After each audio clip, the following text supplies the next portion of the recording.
Hello friends, good morning. നമ്മളുടെ Kerala T V സീരിയലിലേക്ക് എല്ലാവർക്കും സ്വാഗതം. അങ്ങനെ ഗീതുവും ഗോവിന്ദനും കൂടി ചേർന്ന് ആ റെസ്റ്റോറൻറ്റിൽ ഇരുന്ന് സംസാരിക്കുന്നു. അപ്പോൾ ഗീതുവാണെങ്കിൽ ഗോവിന്ദനോട് തൻ്റെ മനസ്സിലുള്ളത് തുറന്ന് പറയാതെ ഇങ്ങനെ ഇരിക്കുക.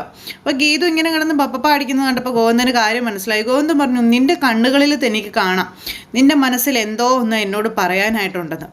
അപ്പോൾ അതെങ്ങനെ കണ്ണേട്ടന് മനസ്സിലായി എന്ന് ഗീതു ചോദിച്ചപ്പോൾ, അങ്ങനെയൊക്കെ മനസ്സിലാക്കാൻ കഴിവുണ്ടോ എന്ന് ചോദിച്ചു. കുറേയൊക്കെ മനസ്സിലാക്കുമെന്ന് ഗോവിന്ദനും പറഞ്ഞു. എങ്കിൽ എൻ്റെ മനസ്സിലുള്ള കണ്ണേട്ടനോടുള്ള ഇഷ്ടമൊന്ന് പറയാൻ പറഞ്ഞു. മനസ്സിൽ ഗീതു, നിൻ്റെ മനസ്സിലുള്ളത് എന്താണെന്ന് ഞാൻ പറയട്ടെ എന്ന് ചോദിച്ചു ഗോവിന്ദൻ. ആ പറയുന്നത് സത്യമായിരിക്കണം എന്ന് ഗീതു പറഞ്ഞപ്പം, ഞാൻ നിൻ്റെ മനസ്സ് വായിച്ച് കൃത്യമായിട്ട് പറഞ്ഞിരിക്കുമെന്ന് പറഞ്ഞു. അപ്പോൾ പറയാൻ പറഞ്ഞു. അപ്പോൾ ഗോവിന്ദൻ ഇങ്ങനെ കണ്ണിൽ തന്നെ നോക്കുക. അപ്പം നീ എന്നോട് പറയാനിരിക്കുന്നത് അല്ലെങ്കിൽ പറയാൻ ഉദ്ദേശിക്കുന്നത് എനിക്കറിയാം, കിഷോറിനെ എങ്ങനെ പണി കൊടുക്കാമെന്നല്ലേ എന്ന് ഗോവിന്ദൻ ഇങ്ങനെ പറഞ്ഞപ്പോൾ, ഓ ഇത്രയും വിദഗ്ധമായിട്ട് മനസ്സിലാക്കി കളഞ്ഞല്ലോ എന്ന് ഗീതു. വല്ലാത്തൊരു സിദ്ധി തന്നെയാണ് കേട്ടോ എന്നൊക്കെ ഗീതു പറഞ്ഞപ്പോൾ ഗോവിന്ദൻ ഇതൊക്കെ എന്തെന്നുള്ള രീതിയിൽ എന്ന് ചിരിക്കണം. അങ്ങനെ ഇവർ ചിരിയും തമാശയായിട്ട് ഇരിക്കുന്ന സമയത്ത് ഗീതുവിൻ്റെയും ഗോവിന്ദൻ്റെയും മുന്നിലേക്ക് ദേ വന്ന് നിൽക്കുന്നു നമ്മുടെ രഞ്ജുവിനെ കണ്ടപ്പോൾ ഗീതു ഞെട്ടി. അപ്പം ഇന്ന് ഞാനിപ്പോൾ ഈ ഹോട്ടലിൽ വന്നപ്പോൾ നിങ്ങളെ കണ്ടതാ, ഇന്ന് കണ്ണേൻ്റെ ബർത്ത്ഡേ അല്ലേ എന്ന് ചോദിച്ചു. അപ്പോൾ ഞാനിവിടെ നേരത്തെ വന്നിട്ടുണ്ടെന്നൊക്കെ രഞ്ജു പറഞ്ഞു. അപ്പോൾ രഞ്ജു ഇരിക്കുക, ഊണ് പറയാമെന്ന് പറഞ്ഞു ഗോവിന്ദൻ. അത് കേട്ട് ഇപ്പോൾ ഗീതുവിന് ഭയങ്കര ദേഷ്യമായി.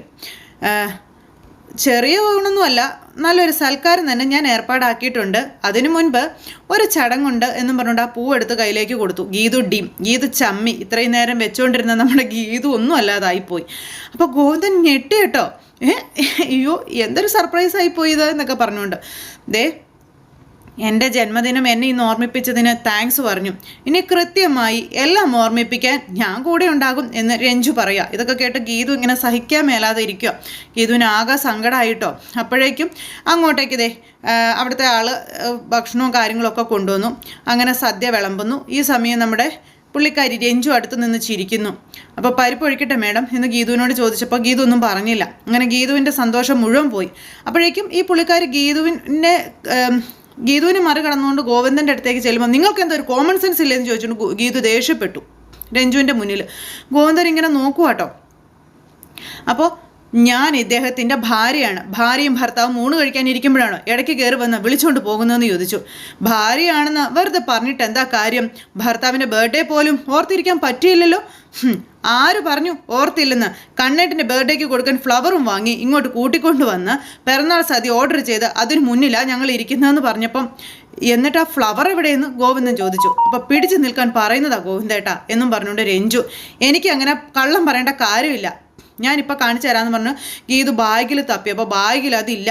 അപ്പോഴും ഗീതു ചമ്മി. പാവം ഗീതുവിന് ഇടിവെട്ട് പണിയായി പോയി കിട്ടിയത്. ഈ സമയത്ത് അവിടെ വെച്ച് ഈ പൂവെടുത്ത് കയ്യിൽ പിടിച്ചിങ്ങനെ സ്വയം സംസാരിച്ചുകൊണ്ടിരുന്ന സമയത്ത് കിഷോറും അവർണികയും വന്ന കാര്യം ഗീതു ഓർത്തു. അവിടെയും ഗീതുവിൻ്റെ പ്ലാൻ ഫ്ലോപ്പായേ. അപ്പോഴേക്കും പുള്ളിക്കാരി ചിരിക്കുക. ഗോവിന്ദൻ വല്ലാതെയായി. പെട്ടെന്ന് മേഡം ഓർഡർ ചെയ്ത ഫുഡ് ആ ടേബിളിൽ വെച്ചിട്ടുണ്ടെന്ന് പറഞ്ഞു. അപ്പോൾ ശരി ഗോവിന്ദേട്ടാ വരൂ എന്ന് പറഞ്ഞുകൊണ്ട് ഗോവിന്ദനെ പിടിച്ച് വലിച്ചു കൊണ്ടുപോകുമ്പോൾ, അപ്പോൾ ഈ സദ്യ എന്ന് ചോദിച്ചു ഗീതു. ഇത് ഇവിടെ അവിയലും പഴവും പപ്പടവും ഒക്കെ അല്ലേ? അപ്പോഴേക്കും രഞ്ജു ഓർഡർ ചെയ്ത ഫുഡ് ഒരു കഴിച്ചിട്ട് ഞാൻ ഓടി വരാം, എന്നിട്ട് ഇവിടുന്ന് വയറ് നിറച്ച് കഴിക്കാമെന്ന് പറഞ്ഞിട്ട് ഗോവിന്ദൻ പോകുമ്പോൾ നമ്മുടെ ഗീതു ആകെ തകർന്നു പോയിട്ടോ. ഗീതു ആകെ വിഷമിച്ച് നിൽക്കുക. ഈ സമയത്ത് നമ്മുടെ ഗീതു ഇങ്ങനെ ആകെ ഭ്രാന്ത് കയറി ഇരിക്കുവാണേ. അപ്പോഴേക്കും ആളങ്ങോട്ടേക്ക് വന്ന്, മേഡം പരിപ്പ് കറി ഒഴിക്കട്ടെ എന്ന് ചോദിച്ചു. ഒഴിക്കാറായില്ലടോ എന്ന് പറഞ്ഞ് ഗീതു ഇങ്ങനെ അവിടെ ഇരിക്കുന്നു. രഞ്ജു നമ്മുടെ ഗോവിന്ദനെ കൊണ്ടുവന്നിരുത്തി ഫുഡൊക്കെ വിളമ്പിക്കൊടുത്ത് കഴിപ്പിക്കുക. ഗീതു ഇങ്ങനെ മേപ്പോട്ട് നോക്കി അങ്ങനെ ഇരിക്കുക കേട്ടോ. അപ്പോൾ ഗീതു ആണെങ്കിൽ ഈ ഫോണ് ഇങ്ങനെ എടുത്ത് ഗോവിന്ദനെ തന്നെ സൂം ചെയ്ത് നോക്കാനൊക്കെ ആയിട്ട് ശ്രമിക്കുന്നുണ്ട്. പക്ഷേ അതൊന്നും കിട്ടുന്നില്ല. ആ സമയത്ത് അന്ന് വീട്ടിൽ വന്ന് രഞ്ജു പറഞ്ഞ കാര്യങ്ങളെപ്പറ്റി ആലോചിക്കുക. ഇവർ തമ്മിൽ വഴക്കുണ്ടാക്കിയതും അതിനുശേഷം കമ്പനിയിൽ വെച്ച് വഴക്കുണ്ടാക്കിയതും അതുപോലെ ഗീതുവിൻ്റെ മുന്നിൽ വെച്ച് ഗോവിന്ദനെ ഈ പുള്ളിക്കാർ വിളിച്ചുകൊണ്ട് പോയതും, അങ്ങനെ 100 കൂട്ടം കാര്യങ്ങൾ നമ്മുടെ ഗീതുവിൻ്റെ മനസ്സിൽ വന്നു. ഗോവിന്ദനാണെങ്കിൽ ഭയങ്കര സന്തോഷത്തിലാണ്. ഗീതു ഇതൊക്കെ കാണും കേട്ടോ. ഗീതു പാവം വന്നിട്ട് ഇങ്ങനെ വിഷമിച്ച് അങ്ങനെ ഇരിക്കുന്നു. അതിനുശേഷം ഓരോരോ പണികൾ നമ്മുടെ ഗീതു ഇങ്ങനെ ഒപ്പിക്കും കേട്ടോ, ഇവർ തമ്മിൽ എന്താ സംസാരിക്കുന്നതെന്ന് കേൾക്കാൻ വേണ്ടിയിട്ട്. അപ്പോൾ ഇത് വെറും ഒരു സൗഹൃദമല്ല എന്ന് നമ്മുടെ ഗീതുവിന് മനസ്സിലായി. ഗീതു ഇങ്ങനെ വിഷമിച്ച് നിൽക്കുമ്പോൾ ഗോവിന്ദൻ ഇങ്ങനെ ഗീതുവിനെ തോക്കുക. ഒരു 5 മിനിറ്റ് ഇപ്പോൾ വരാം എന്നും പറഞ്ഞുകൊണ്ട് ഗോവിന്ദൻ, ഇപ്പോൾ വരണ്ട, അവിടെ ഇരുന്ന് നമുക്ക് ശരിക്കും വിളമ്പി കൊടുത്തോ എന്നും പറഞ്ഞുകൊണ്ട് നമ്മുടെ ഗീതു അവിടെ നിന്ന് മനസ്സിൽ പറയുന്നു. ഗോവിന്ദനാണ് ഭയങ്കര സന്തോഷത്തിലാണ്.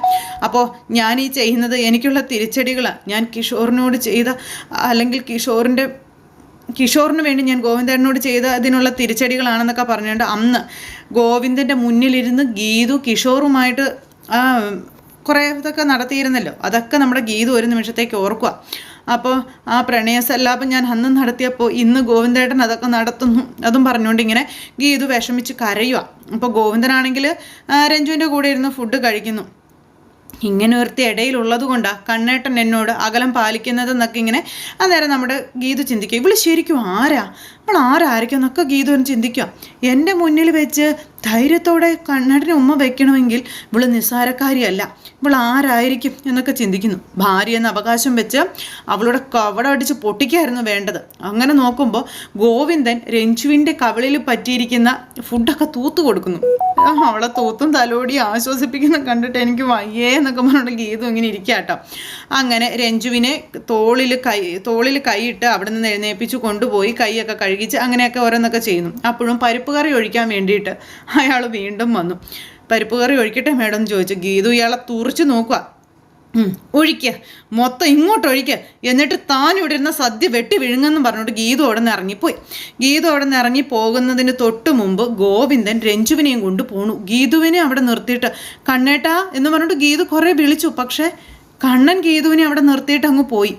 ഗീതു ആകെ തകർന്നു പോയിട്ടോ. അങ്ങനെ ഗീതുവിനെ പെരുവഴിയിൽ ഉപേക്ഷിച്ചിട്ട് കണ്ണൻ പോയി.